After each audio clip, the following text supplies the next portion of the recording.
It was my therapist who said, girl, if you don't start getting better sleep, you're gonna die before your mama. I realized very much so during this caregiver journey that if I don't have some time alone, I'm a pop. I don't even have to do nothing. I could just be laying in my bed, because my goal is to be the best caregiver and human being I can. But listen, I can't be working with broke equipment. Like, imagine if you never put gas in your car, or if you never got your new tires, or you never rotated the tires, or you never got the damn thing in alignment, right? You don't do none of that. You don't get the car aligned, you're gonna be driving crooked, cat corner, all across the highway, knocking shit out of other cars, just because you didn't do what? Maintenance. What's up, Parenting Up family? This episode, we are digging into self-care. And I mean digging. Everybody talks about it. Everyone wants everybody to do it. But what the hell is it, and how does it really work in our community? We about to get into caregiver self-care. Come on. Parenting Up, Caregiving Adventures with comedian Jay Smiles is the intense journey of unexpectedly being fully responsible for my mama. For over a decade, I've been chipping away at the unknown, advocating for her, and pushing Alzheimer's awareness on anyone and anything with a heartbeat. Spoiler alert, this shit is heavy. That's why I started doing comedy, so be ready for the jokes. Caregiver newbies, OGs, and village members just willing to prop up a caregiver, you are in the right place. Hi, this is Zeddy. I hope you enjoy my daughter's podcast. Is that okay? Today's supporter shout out comes from YouTube. Rhonda McKnight 2596. She says, if your mom doesn't have the capacity to call out or press a button, all caps, they should not be alone. They need a caregiver or to be in assisted living. First thing I want to say, Rhonda McKnight 2596, is I agree. If your caree cannot think through pressing a button or calling for help, they should not be alone. Zeddy is never alone. She has 24/7 caregivers. However, nobody has a person with them. I shouldn't say nobody. It is rare for a person to have 24-hour, 100% supervision, because Zeddy has one-on-one caregivers at home, but guess what? They got to go to the bathroom, so they leave her somewhere safe and they go to the bathroom, or they have to fix her meal. And in those 2 to 10 to 20 minutes, something could happen. And what I was suggesting as an engineer and a product designer is, wouldn't it be amazing if there were devices invented such that a person with dementia, if they fall or go unconscious, something alerts 911, or maybe the caregiver that's in the other damn room that doesn't realize they mama or they daddy just slumped over and fell out the fucking chair. Having a loved one that cannot communicate their needs is the toughest thing I've ever had to do in my life. You're constantly guessing what they need and how to provide what they need. So yes, please have someone watching over your loved one. Maybe it's just you have cameras that you can see, and then you can go and assist your loved one when they need something. But overall, do whatever it is to keep them safe. If you want to be the recipient of a supporter shout out, you know what to do. Leave a comment and a review at Apple Podcasts or YouTube. Today's episode, Caregiver Check-In, 5 self-care staples to swear by. All right, y'all, self-care. It is the new worn out phrase in everything medical. Take care of yourself, self-care, prioritize your time, and go get a massage and read a book, do a bubble bath. What? I'm gonna tell you my problem with these. All of those I just listed and many more, they are so general. Anybody that's alive would be like, yeah, I want a bubble bath. From a baby to an old man. Yes, that's relaxing. But how do we layer it on the lives that we lead as family caregivers? I'm gonna tell you right now, me going out with my girlfriends for a paint sip, drinking some wine, and fucking up one of Picasso's paint by number little dilly-dallies, while I have a good time, that actually doesn't relieve my stress. So, Jay Smiles is here to tell you about my version of self-care for caregivers, caregiver self-care, and how I've redefined it after over 14 years in this space. Y'all, first of all, hanging out with my friends and letting off some steam, that doesn't help if my cholesterol is shitty, if I'm overweight, if I'm not sleeping well, if I have diabetes, if I got cataracts, if I haven't gotten my eyes checked. So I'm squinting like this. Oh, if everybody's listening to audio, I'm being very, very, very squinty. And old school comedians would say I was being Asian. I'm not saying that because that's racist, but I'm saying that's what they would have said. That's what I have figured out, y'all. The greatest form of self-care as a caregiver is to make sure my body is functioning as best it can. Fix what's broken with Jay Smiles. Luckily, I don't have heart problems. I don't have diabetes, so that's not my issue. Let me tell you what my issue is, though.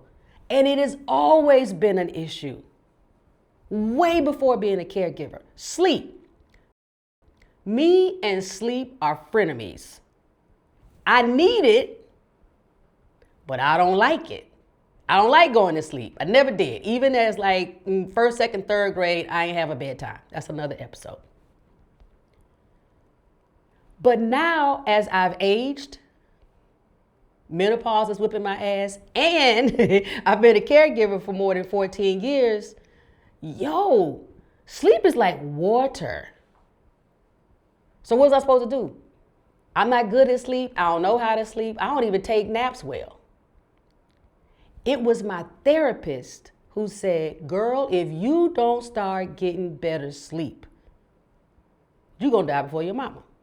Now, y'all have heard me say this before. That is the first way. If you want to make Jay Smiles change something, tell her she going to die before Zeddy. And beep, beep, beep, beep. I'm slamming on brakes and backing that thing up because I don't want to leave Zeddy here on this here earth. So I'm going to fast forward a little bit through it. But basically what happened, my therapist said, Jay, you got to sleep. And I was like, I get into bed, but I'm not sleeping well. She ultimately sent me to a sleep psychiatrist who sent me to a sleep dentist. Did y'all know that? I didn't even know that you had that. There's like, I know about braces, dentist people, and the oral surgeons, and the people that can put the fake teeth in your mouth. But what the hell does dentistry have to do with me sleeping? Anyway, that's how come therapy helps. Look at how the therapist then got me over here. Y'all helping me sleep. See, so talk to somebody that got some sense.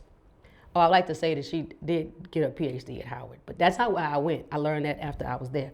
Anyway, the sleep psychiatrist sent me to have a sleep study. And as luck would have it, I'm right there on the line. My sleep wasn't disturbed enough to be sleep apnea to get a CPAP, but They said, girl, you have daytime sleepiness. You are one step below being narcoleptic. You should not drive a car if you haven't had 8 hours of sleep. Do y'all know how many times I have been a dangerous weapon on the road? Do you know how many times I have driven a car with less than 8 hours sleep? Like every day. Pretty much every day since I've been driving since 16. I hadn't had 8 hours of continuous sleep. That sounds silly. Like I'm the master of naps. Give me 2, 3, 4 naps of 2 or 3 hours a day. I'm in there.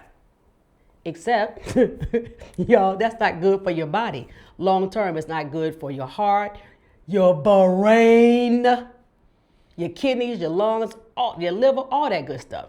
So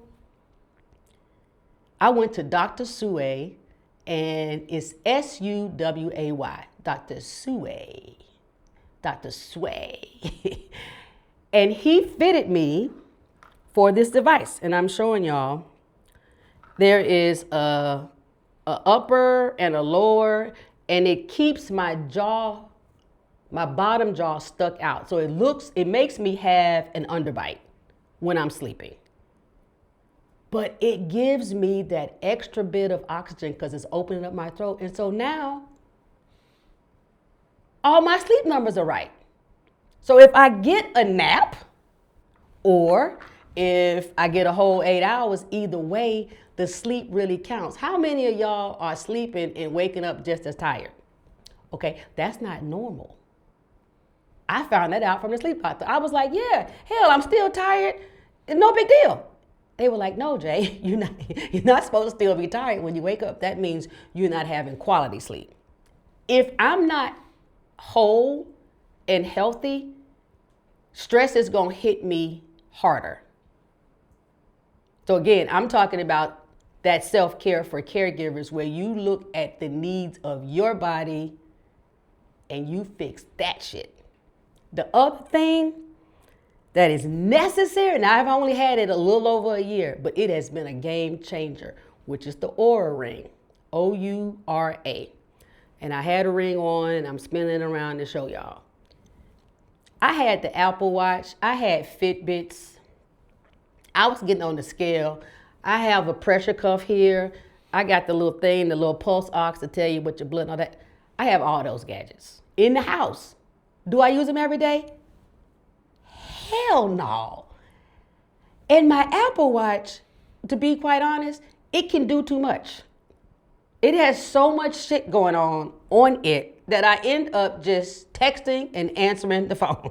Unless I'm going for a run and then I set something. But all those other things, there's too much swiping and pressing and gadgetry going on. So it gets overwhelming if I'm in the middle of trying to pick Zeddy up off the floor. But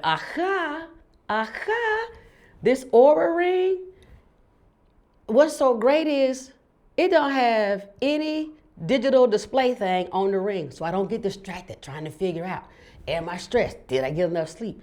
I just look at the app when I wake up in the morning and kind of midday. How did I sleep?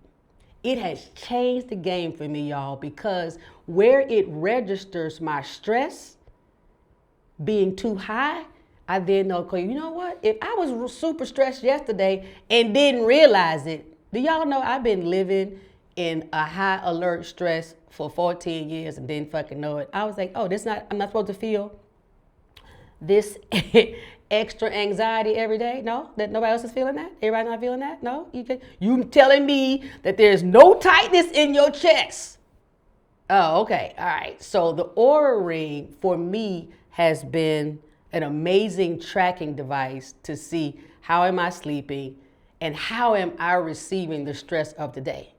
And I ain't gonna lie to you. Now, if my stress numbers are too high throughout the day, I will take a minute, take a 10-minute walk, do some deep breathing. Y'all, then my little stress numbers go down. That's how I'm caring for my body, Janae's body. Now, the rest of you might not have stress. Maybe you sleep great.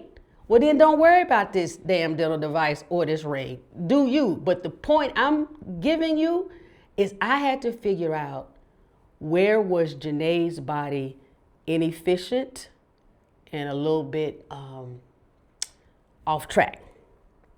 The other thing that I gotta do all the time is I have to move some. Everybody don't like exercise. I actually do like exercising. But there are times when, because of my Oura ring or because of the sleep I didn't get, because sometimes I forget to put the sleep device in my mouth, my stress might already be too high for me to go run full speed. Like, I don't want to stress my body working out, trying to lift 75-pound weights if my body is already stressed. Y'all feel what I'm saying? So those are the days where I just say, you know what? I'm going to do some slow, warm yoga because I don't want to add stress to my system. I got one body, and I'm trying to ride this motherfucker out at least as long as that is alive. So swimming or yoga or biking or walking, I have to move something every day, or even stretching. They have phenomenal free, okay, 15, 20, 30-minute stretching videos on YouTube. Just put in stretching, home stretching, and the amount of time you want. Home stretching for 10 minutes. It's amazing. I put that shit on. I'm letting my coffee brew.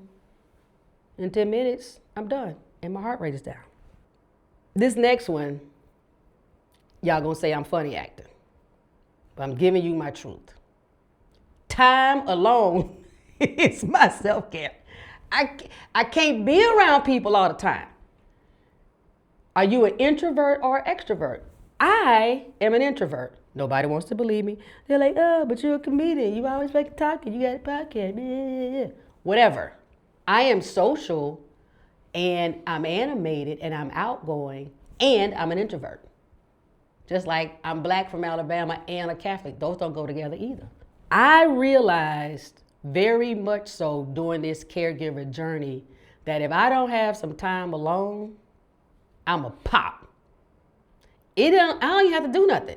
I could just be laying in my bed staring at the ceiling, but nobody else can be in my bed. Without, listen, okay, since I'm not married, there's nobody in my bed, okay, Zeddy? Oh, I only sleep with my mama, okay? Did I fix that? Have I cleaned that up, y'all? Shit, that went off the rails. Okay, so in any case, even half an hour or an hour, and I just won't answer the phone or text messages unless it's about Zeddy. And my caregivers know if I say I need downtime, that I have hit a wall, and I go in a room in the house, in the dark, play some music, usually fall asleep, have a nap. But the point is, sometimes my self-care isn't active at all, and it don't involve no fucking people. And there's no fun. It's just quiet. Night. Shh. I only started doing this after the pandemic. I get my annual exams now, for real. I get my mammograms. Yes, I get these Tata squoze and squoze good. I do the blood work to make sure my A1C34s, C3POs are all wherever they're supposed to be. I get my eyes checked. I'm looking for cataracts and all these kind of things. Because if my medical history shows a jump or a drop off from year to year, then I can manage something. Because my goal is to be the best caregiver and human being I can. But listen, I can't be working with broke equipment. Like, imagine if you never put gas in your car, or if you never got your new tires, or you never rotated the tires, or you never got the damn thing in alignment, right? You don't do none of that. You don't get the car aligned. You're going to be driving crooked, cat-a-corner, all across the highway, knocking shit out of other cars, just because you didn't do what? Maintenance. So caregiver self-care, to Jay Smiles, is maintenance on your own body, your own system. The human body is the most phenomenal machine on the planet. And humans didn't invent it. So go figure that. So just take care of it, because you can't get another one.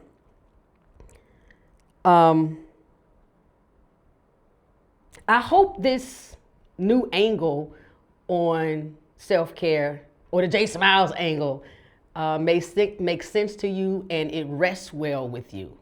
I'm sure y'all let me know if you disagree, and that's fine. I like when we have a little bit of sparring and stuff within the community. I want to play the game of life. I don't want to be injured on the sideline watching somebody else make decisions for me or my mama, because I done fucked around and let myself fall apart. That's all I got. I love y'all. The snuggle up. Okay, self-care. It's a hot topic. You can Google it, you can chat GPT it, you can ask the doctor, social worker, maybe caregivers that have assisted you with your caree. Hey, what should I be doing to relieve my stress? How can I relax? How can I have more me time? And they're going to give you some suggestions. But nobody knows your body more than you. What is your biggest struggle with being healthy? Healthy is defined as your blood pressure, your cholesterol, I don't know all them numbers, but anyway, your eyes, your weight is within a range where you don't have to take 12 new medications. What's your vitamin D, your vitamin B12? What are those levels? What does your body need to function as effectively and efficiently as possible? Because remember, we are machines. But listen, I want to be a Ferrari, right? I don't want to be a fucking scooter that has been in 17 accidents that don't even have no damn rearview mirrors no more. I want to be a lean, mean, fine ass, precisioned instrument. That's what your body is. It is a machine, and it is up to you to care for it. I told you about how I care for mine. But I gotta tell you, this is no lie. I don't really follow those lists. I follow the list when I want to go have fun. Like, you know what? What can I do to let off steam? But my self-care is caregiver self-care specific to keeping my body in the damn game. All right. Love y'all. Thank you for tuning in. I mean, really, really, really, thank you so very much for tuning in. Whether you're watching this on YouTube or if you're listening on your favorite podcast audio platform. Either way, wherever you are, subscribe. Come back. That's the way you gonna know when we do something next. Y'all know how it is. I'm J Smiles. I might just drop something hot in the middle of the night.